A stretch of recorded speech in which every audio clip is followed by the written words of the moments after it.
ಶಿವಮೊಗ್ಗ ನಗರದ ವಾದೇಹುದದಲ್ಲಿ ಜಮಾತೆ ಇಸ್ಲಾಂ ಹಿಂದ್ ಸಂಘಟನೆಯವರು ಮುಸ್ಲಿಂ ಬಾಂಧವರು ಇವತ್ತಿನ ಸಹ ನಮ್ಮೂರ ಮಸೀದಿ ನೋಡಲು ಬನ್ನಿ ಅಂತಕ್ಕಂಥ ಕಾರ್ಯಕ್ರಮವನ್ನು ಆಯೋಜಿಸಿದರು. ಅದ್ಭುತವಾದಂಥ ಒಂದು ಕಾರ್ಯಕ್ರಮ.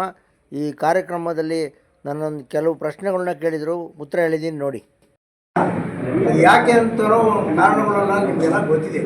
ಆದರೆ ಈ ಥರದ ಕಾರ್ಯಕ್ರಮಗಳು ಆಗಬೇಕು. ಮುಸ್ಲಿಮ್ಸ್ ಬಾಂಧವರು ಅಂತಂದರೆ ಕೆಟ್ಟ ಅಭಿಪ್ರಾಯನೇ ಬರ್ತಕ್ಕಂಥ ಒಂದು ಸನ್ನಿವೇಶ ಇಡೀ ಪ್ರಪಂಚದಾದ್ಯಂತ ಉದ್ಭವ ಆಗಿದೆ. ನಾನು ಅದನ್ನು ಬ್ಲೇಮ್ ಮಾಡಿ ಹೇಳ್ತಾ ಇದ್ದೀನಿ ಅಂತಲ್ಲ, ಯಾರೋ ಒಬ್ಬರು ಕಿಡಿಗೇಳಿಗಳಿಂದ ಆ ಥರ ಎಲ್ಲ ಆಗಿದೆ. ನೀವು ಈ ಥರ ಒಂದು ಕಾರ್ಯಕ್ರಮ ಮಾಡಿರೋದು ಅದು ಬಾಯಲ್ಲಿ ಹೇಳೋಕ್ಕೆ ಸಾಧ್ಯ ಇಲ್ಲ. ಅಷ್ಟು ಆನಂದ ಆಗ್ತಾಯಿದೆ. ನಾನು ಬರಬೇಕು ಸುಮಾರು ಥರದ ಅಭಿಪ್ರಾಯ ಎಲ್ಲ ತಿಳ್ಕೊಂಡೆ. ಬನ್ನಿ ಅಂತಂದೆ, ನನ್ನ ಜೊತೆಗೆ ಬನ್ನಿ ಅಂತಂದೆ. ಕೆಲವರೆಲ್ಲ ಬರಲಿಲ್ಲ. ಆದರೆ ಅವ್ರು ಬರಬೇಕು, ಸಂಜೆ ನೋಡಬೇಕು. ಇಂಥ ಮಸೀದಿನ ನೋಡಿ, ಕಾರ್ಪೆಟ್ ಹಾಕಿದ್ದೀರಾ, ಎಲ್ಲರೂ ಬಂದು ಸ್ವಾಗತವನ್ನು ಕೋರಿದ್ದೀವಿ, ನಮಸ್ಕಾರ ಮಾಡಿದ್ದೀವಿ.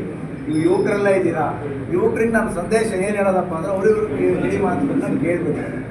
ನಾವು ನಿಮ್ಮವೇ ವ್ಯವಹಾರಗಳು ಹಾಡು, ನಮ್ಮವೂ ವ್ಯವಹಾರ ಹಾಡು, ಎಲ್ಲ ಬಾಂಧವ್ಯಗಳೆಲ್ಲ ಹಾಡು. ಎಷ್ಟೋ ಜನ ಮುಸ್ಲಿಮ್ಸ್ ಮಹಿಳೆಯರನ್ನ ಹಿಂದೂ ಹುಡುಗರು ಮದುವೆ ಆಗಿದ್ದಾರೆ. ಈ ಒಂದು ನಿದರ್ಶನ ದೊಡ್ಡ ಮುಖಂಡರು ಮಕ್ಕಳೇ ಹಿಂದೂ ಮುಸ್ಲಿಮ್ಸ್ ಹುಡುಗಿಯರನ್ನ ಮದುವೆ ಆಗಿರ್ತಕ್ಕಂಥ ನಿದರ್ಶನ ಇದ್ದಾವೆ. ಆದ್ದರಿಂದ ಇದು ಭಾಳ ನಾನು ಧನ್ಯವಾದಗಳನ್ನ ಹೇಳ್ತೀನಿ. ಈ ಒಂದು ಕಾರ್ಯಕ್ರಮ ಮಾಡಿದಿರ ಎಲ್ಲ ಮಸೀದಿನಲ್ಲೂ ತಿಂಗಳಿಗೊಂದೆಲ್ಲಾರ ಈ ಥರ ಒಂದು ಕಾರ್ಯಕ್ರಮಗಳನ್ನ ಇಟ್ಕೊಂಡ್ರೆ ನಮ್ಮ ಶಿವಮೊಗ್ಗ ಶಾಂತಿ ನೆಮ್ಮದಿ ನೆಲೆಸುತ್ತೆ. ಆಮೇಲೆ ನಿಮ್ಮಲ್ಲಿ ಭಾಳಷ್ಟು ಜನಕ್ಕೆ ನನ್ನ ಹತ್ರ ಬರ್ತಿರ್ತಾರೆ ಸರ್ವಿಸ್, ಸೇವಾ ಸರ್ವಿಸ್ಗೆ ಭಾಳಷ್ಟು ಜನ ವಿದ್ಯೆ ಇಲ್ಲ ಹುಡುಗರಿಗೆ, ಹಣ ನಮಗೆ ಓದಕ್ಕೆ ಬರೋದಿಲ್ಲ ಅಂತ. ಆದರೆ ಹೆಣ್ಣುಮಕ್ಕಳು ವಿದ್ಯೆಯಲ್ಲಿ ಕಷ್ಟಪಟ್ಟು PUCನೋ ಡಿಗ್ರಿನೋ ಮಾಡಿ ಇವತ್ತಿನ ದಿವಸ ಒಂದು ಮನೆಯಲ್ಲಿದ್ದರೂ ಸಮೇತ ಅವ್ರು ವಿದ್ಯಾಭ್ಯಾಸವನ್ನು ಕಲ್ತಿದ್ದಾರೆ. ನೀವೆಲ್ಲ ಅಟ್ಲೀಸ್ಟ್ SLC PUC ಪಾಸ್ ಮಾಡೋ ಮಟ್ಟಕ್ಕಾರ ನೀವು ವಿದ್ಯಾಭ್ಯಾಸವನ್ನು ಹುಡುಗರು ಯುವಕರು ಮಾಡಬೇಕು ಅಂತೇಳಿ ನಾನು ಮುಸ್ಲಿಮ್ಸ್ ಬಾಂಧವರಲ್ಲಿ ನಾನು ಕಳಕಳಿಯ ಮನವಿಯನ್ನು ಮಾಡ್ಕೊಳ್ತೀನಿ. ಗ್ಯಾರೇಜ್ ಕೆಲಸಕ್ಕೆಲ್ಲ ಕಳಿಸಿ ಬೇಡ ಅಂತ ಹೇಳಲ್ಲ ನಾನು. ಆದರೆ ಒಂದು SLCನೋ PUCನೋ ಎಜುಕೇಷನ್ ಮಾಡಿಸಿದ್ರೆ ಎಲ್ಲರಿಗೂ ದೇಶಕ್ಕೆ ನಮಗೆ ಒಂದು ಶಕ್ತಿ ತುಂಬುತ್ತೆ.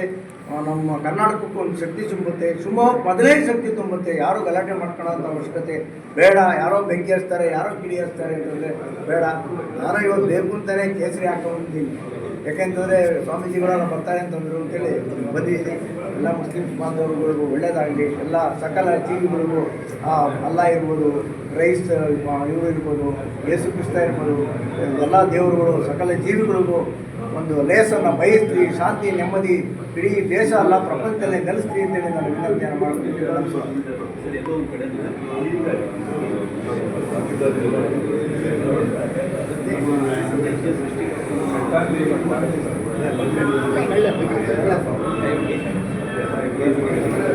ಸೃಷ್ಟಿಕರ್ತ ಅಂತಂದರೆ ಅಲ್ಲಿ ಸುಮಾರು ಭಾಗಗಳು ಆಗಿದೆ. ದೇವರು ಇರ್ಬೋದು, ಇರ್ಬೋದು, ಈಶ್ವರ ಇರ್ಬೋದು. ಈಶ್ವರ ಅಲ್ಲ ಇದನ್ನು ಒಂದೇ ಎಲ್ಲ ಅಂತ ಹೇಳ್ತಾರೆ. ಸೃಷ್ಟಿಕರ್ತ ಜಾತಿ ಎಲ್ಲರೂ ಹುಟ್ಟೋದು ಗರ್ಭದಿಂದಲೇ ಹುಟ್ಟಬೇಕಾದ್ರೆ ತಲೆ ಮೊದಲು ಬರುತ್ತೆ. ಅಂದರೆ ನಾನು ಸುಮಾರು ಎಲ್ಲ ನೋಡಿದ್ವಿ, ತಲೆ ಮೊದಲು ಬರುತ್ತೆ. ಬಂದ ತಕ್ಷಣ ಅದು ಕೂಗಲಿಲ್ಲ ಅಂತಂದರೆ ತಾಯಿಗೂ ಆತಂಕ, ಡಾಕ್ಟ್ರಿಗೂ ಆತಂಕ. ಸೃಷ್ಟಿಕರ್ತ ಆ ಥರ ಸೃಷ್ಟಿಯನ್ನು ಮಾಡಿದ್ರು. ತಲೆ ಬಂದಾದಮೇಲೆ ಕಾಲು ಕೈ ಎಲ್ಲ ಬರುತ್ತೆ. ಅದು ಬೇರೆಯವರಿಗೆಲ್ಲ ಕಾಲು ಮೊದಲು ಬರುತ್ತಾ? ಇನ್ನೂ ಅಲ್ಲ, ತಲೆನೇ ಮೊದಲು ಬರುತ್ತೆ. ಆದರೆ ಸೃಷ್ಟಿಕರ್ತ ಇವತ್ತಿದಾರಲ್ಲ, ನಮ್ಮನ್ನು ಸೃಷ್ಟಿ ಮಾಡ್ಯಾನೆ, ಮೇಲಿಂದ ಅಬ್ಸರ್ವ್ ಮಾಡ್ತಾ ಇದ್ದಾನೆ. ನಮ್ಮಗಳೆಲ್ಲ ತಪ್ಪು ಮಾಡ್ತಾ ಇದ್ದೀವಿ, ಮರ ಕಡಿತಾ ಇದ್ದೀವಿ, ಒಬ್ರಿಗೊಬ್ರು ದ್ವೇಷ ಮಾಡ್ತಾ ಇದ್ದೀವಿ, ಮನೆಯೊಳಗೇ ದ್ವೇಷ, ಅಣ್ಣ ತಮ್ಮ ದ್ವೇಷ, ಇದೆಲ್ಲ ಇರೋದ್ರಿಂದ ಸೃಷ್ಟಿಕರ್ತನ ನಾವು ಎದುರಾಕೋದು ಬೇಡ. ಸೌಹಾರ್ದದಿಂದ ಎಲ್ಲರೂ ಇರೋಣ ಅಂತೇಳಿ ನಾನು ಮಾತಾಡ್ತೀನಿ.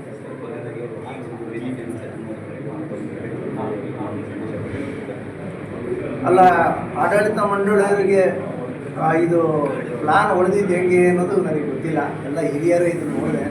ತಂದೆ ಕಾಲದಿಂದ ಇದ್ದಂಥ ಹಿರಿಯರು ಇದ್ದಾರೆ, ಯುವಕರು ಎಲ್ಲ ಸೇರ್ತಿದ್ದಾರೆ. ಆದರೆ ಯಾರೋ ಇದು ಐಡಿಯಾ ಕೊಟ್ಟಿದ್ದಾರೆ. ಅವರಿಗೆ ನಿಜವಾಗ್ಲೂ ನಾನು ಮುಸ್ಲಿಂ ಬಾಂಧವರ ಪರವಾಗಿ, ಹಿಂದೂಗಳ ಪರವಾಗಿ, ಎಲ್ಲ ಜಾತಿ ಜನಾಂಗ, ಕ್ರಿಶ್ಚಿಯನ್, ಕ್ರೈಸ್ತ ಎಲ್ಲರೂ ಎಲ್ಲರ ಪರವಾಗಿ ನಾನು ಸಮಿತಿಯವರಿಗೆ ತುಂಬ ಹೃದಯದ ಧನ್ಯವಾದಗಳನ್ನು ಹೇಳೋದಕ್ಕೆ ಇಷ್ಟಪಡ್ತೀನಿ.